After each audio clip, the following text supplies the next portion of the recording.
لا إله إلا الله محمد رسول الله عليه صلاة الله وآله والأحبة. السلام عليكم ورحمة الله وبركاته. الحمد لله وبه نستعين وعليه نتوكل، وأشهد أن لا إله إلا الله وحده لا شريك له، وأشهد أن محمدا عبده ورسوله صلى الله عليه وعلى آله وأصحابه ومن tabi'ahum biihsanin ila yaumiddin. Amma ba'd. Kayo po ay nanonood ng ating programang Khamasat, kung saan magbibigay tayo ng 5 bagay sa loob ng 5 minuto. At ang ating paksa po ngayon ay ang 5 gawain kung saan magiging dahilan upang tayo ay makapasok sa paraiso ni Allah subhanahu wa ta'ala sa paraang mapayapa. At pag sinabi natin paraang mapayapa, ikaw ay maliligtas mula sa kapahamakan, kalungkutan, at kaparusahan sa araw ng paghukom. Sinabi ni Propeta Muhammad sallallahu alaihi wasallam kung saan ang payo niya ito sa atin ay kabilang sa mga naunang payo niya nang siya ay lumikas mula sa Makkah patungo sa Madina.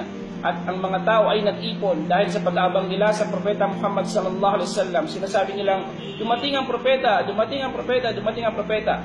At ang Propeta Muhammad sallallahu alaihi wasallam ay nagsabi sa mga tao, Ayuhan nas, afsus salam, wa at'imut ta'am, wasilul arham, wasallu bil-layli wan nasu niyam, tadkhulul jannata bisalam. O mga tao, ipalaganap ninyo ang kapayapaan at kayo ay magpakain at pagtibayin ninyo ang pagkakamag-anak at kayo ay magsala sa gabi na ang mga tao ay natutulog. Kayo ay makakapasok ng paraiso ni Allah ng mapayapa. 4 ang tinukoy dito ni Propeta Muhammad sallallahu alaihi wasallam na mga gawain kung saan una ay ang pagpapalaganap ng kapayapaan. Ito ay sa pamamagitan ng pagsasabi ng Assalamu alaikum sa iyong kapwa. At hindi lang ito limitado doon, kundi ito rin ay pagbibigay ng pakinabang at kung saan ay iiwasan mong makapagbigay ng anumang kapinsalaan sa iyong kapwa, maging ito ay sa salita o kaya ay sa gawa. Tayo bilang mga Muslim ay obligado sa atin na magbigay ng pakinabang, maliit man o malaki sa ating mga kapwa, Muslim man o to, o kaya ay hindi ito Muslim. Ang pangalawang payo sa atin ni Propeta Muhammad sallallahu alaihi wasallam na nabanggit sa hadith na ito ay waqimut ta'am, magpakain, lalo na sa mga mahihirap at nangangailangan. Magpakain, hindi lamang sa mga tao na kilala natin, hindi lamang sa mga kapitbahay natin, hindi lang sa mga kamag-anak natin, sapagkat marami tayong mga hindi nalalaman ng mga tao na sadyang nangangailangan ng ating mga tulong.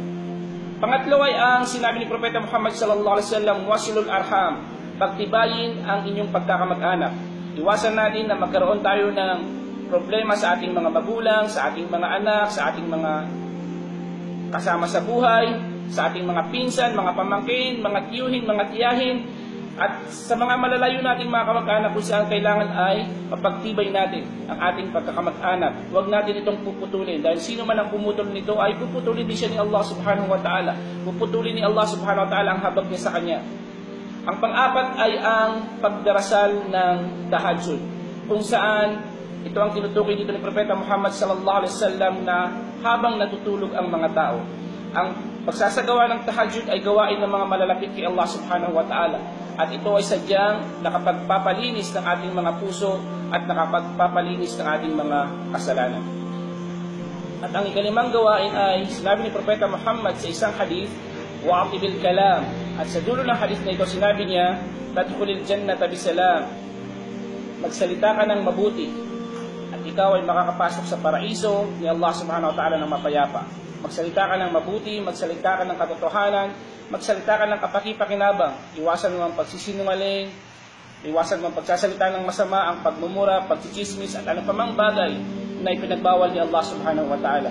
Ang 5 mga gawain na ito, ulitin natin. Unang-una, pagpapakalat ng kapayapaan. Pangalawa, pagpapakain.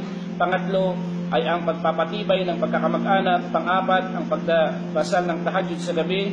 Pang-5 ay ang pagsasabi ng mabuti ay magiging dahilan upang tayo ay makapasok ng paraiso ni Allah subhanahu wa ta'ala ng mapayapa.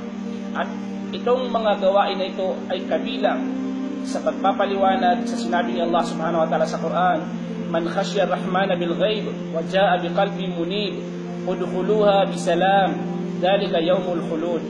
Sino man, sabi ni Allah, nakatakutan niya ang Ar-Rahman, ang pinakamahabagin, at dumating na merong pusong nanunumbalik kay Allah subhanahu wa ta'ala.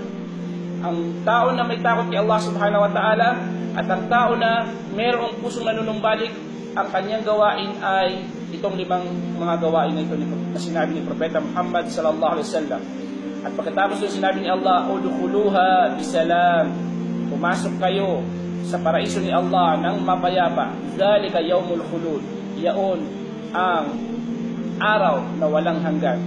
Hanggang dito na lamang po, insyaAllah subhanahu wa ta'ala, susundan natin ang mga payo natin sa programa nating Khamasat. Assalamu alaikum wa rahmatullahi wa barakatuh.